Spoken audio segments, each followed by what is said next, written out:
Welcome to Talking Trim. This is Jonathan Skinner, and today we are looking at the Dashtop crash roll panels for the Jaguar E-Type. That's the XKEs. So this is applicable to all the E-Types. This is what we refer to as the main Dashtop panel. Of course, the Series 3 Roadsters had an additional sort of front Dashtop panel that was a lot thinner and went around the sort of very front edge there, as did the sort of Series 2s and Series 3 2+2s. But they all had this panel immediately in front of where the seats are, etc.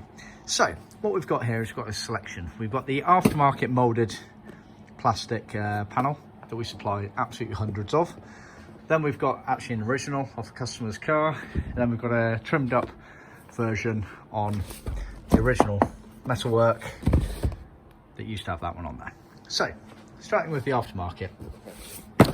It's a moulded plastic, urethane plastic, and it's got a lip going around the outside there, as you can see, which you basically gently heat up and wrap round, and you glue and clip it depending on exactly where it is. So just to show you on that.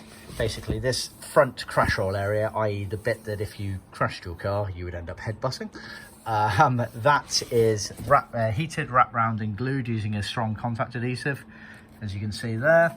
Whereas the very front edge, which is where the nearest the windscreen, that has these small little clips on it. I mean, you could glue it if you wanted, but easier to clip them round like that. To look on the back, you've obviously got the slots here for the demister vents. You've also got this little slot here, which is for the rear view mirror. Of course, on the Series 3 Roadsters, you ignore that because the rear view mirror is actually placed inside the furthest forward dash top, the front dash top panel. And of course, for any fixed head or 2+2 coupes, the rear view mirror was on the ceiling of the cars, so you ignore that as well. But all of them come with that groove in them like that on the aftermarket moulded plastic panel seat groove in. So you can see it's got easily enough excess there. It is quite stiff initially, but you just get a hairdryer or something similar. You don't want to go too OTT with it, and you just gently heat it, work in sections, wrap round, glue and clip. Job done. Show you the original.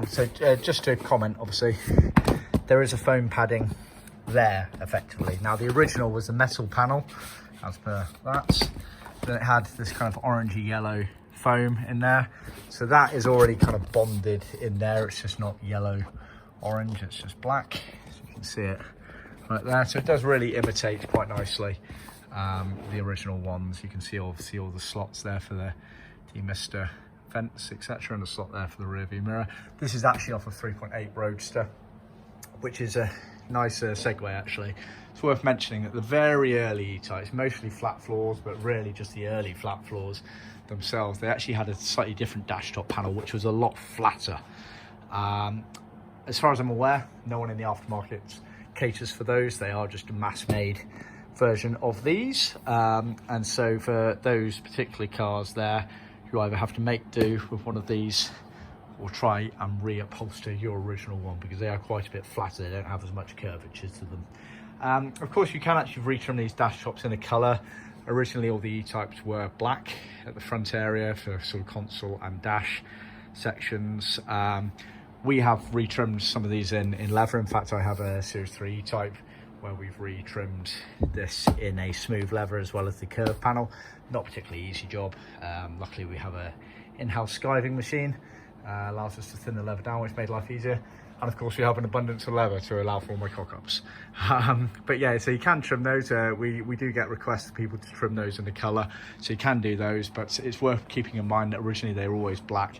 And also, it's always worthwhile having black at the front of the car, or at least a dark colour, because of the glare from the sun reflecting off the windscreen can be quite a lot when it's, say, a sort of cream or a biscuit or a red colour, and it really kind of can blind you as you're driving, sort of thing. So it is worthwhile keeping those areas black, but of course, as with most things, we do cater for the more custom bespoke side of the market, so we can offer that if you prefer. And what you'd end up doing is effectively retrimming this panel in a vinyl or a leather material when it's all on there, and that would be job done.